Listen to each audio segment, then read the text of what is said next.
여러분 10년 뒤, 20년 뒤 자신이 어떤 삶을 살고 있는지 상상해 본 적이 있으신가요?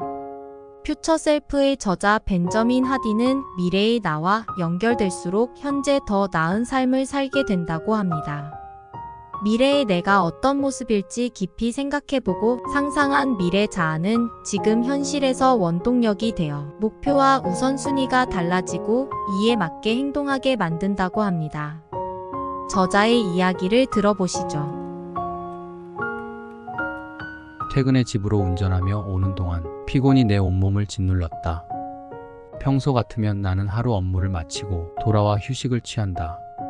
하지만 평소와 달리 오늘은 더 나은 남편이 되기 위해 내가 배운 것을 어떻게 사용할 수 있을까 생각했다. 활기찬 6아이는 퇴근하고 돌아온 내 관심을 끌어보려고 펍석을 부린다. 그런 아이들에게 더 나은 아빠가 되기 위해 미래의 나와 어떻게 연결될 수 있을까? 인정하고 싶지는 않지만 사실 나는 가족과 시간을 보내고 싶은 마음만 있지 실제로는 가족과 함께하지 않는다는 사실을 잘 알고 있다. 한 번은 집 근처에 도착해 길가에 차를 세우고 집에 도착한 내 모습이 어땠으면 좋겠는지 생각했다. 나는 미래의 나를 생각해 보았다. 지금부터 20년 후에 나는 53세다.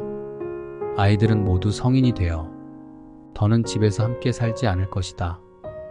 집에서 얼마 안 되는 거리에 차를 주차해 놓고 나는 차 안에서 스스로에게 이런 질문을 했다. 53세의 내가 다시 돌아와 남은 오늘을 산다면 어떤 기분일까? 미래의 나는 다시 살게 된 오늘 무슨 일을 할까? 오스트리아의 정신과 의사이자 홀로코스트 생존자인 빅터 프랭클의 말이 떠올랐다.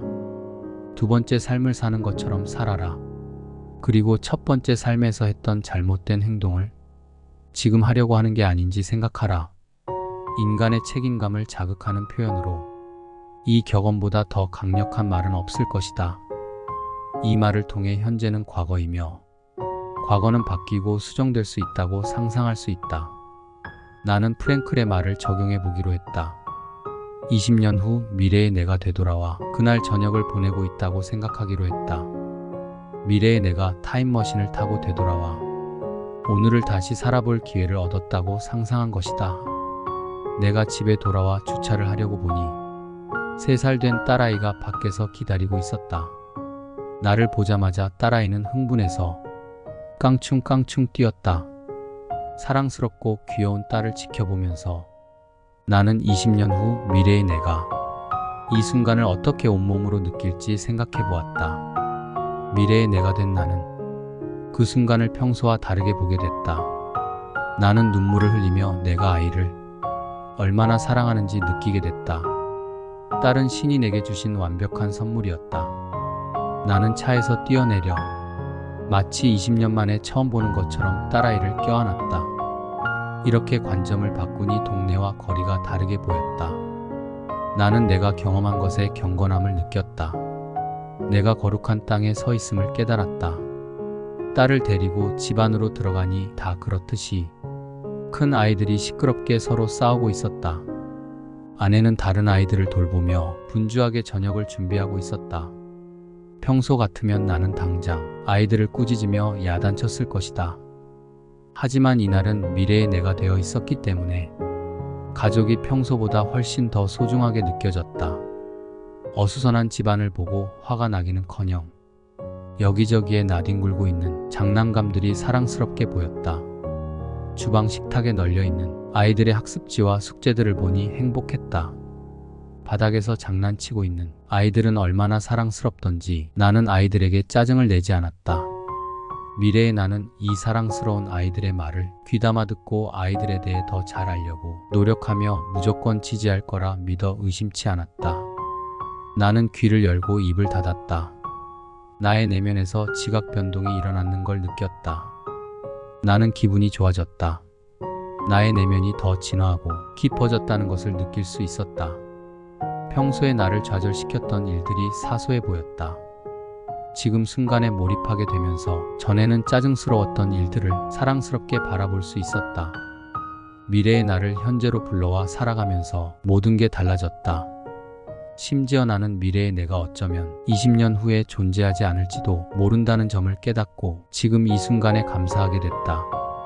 나는 죽을 수도 있다. 고대 스토아 철학 사상으로 메멘토 모리라는 말이 있다.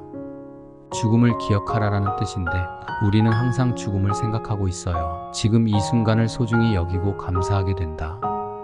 목적의식이나 사명감이 없으면 바로 눈앞에 있는 선물 같은 순간을 인식하지 못한다.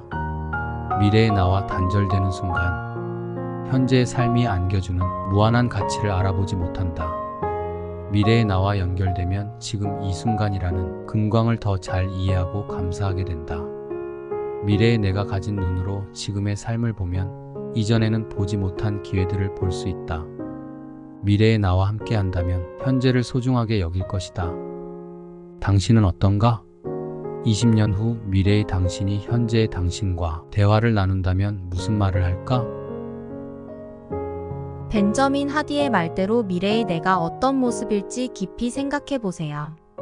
그러면 풍요로운 은퇴 생활을 위해 계획을 잘 세워 효과적인 투자를 하게 되며 열심히 운동하고 올바른 식습관을 유지할 가능성이 커지게 됩니다.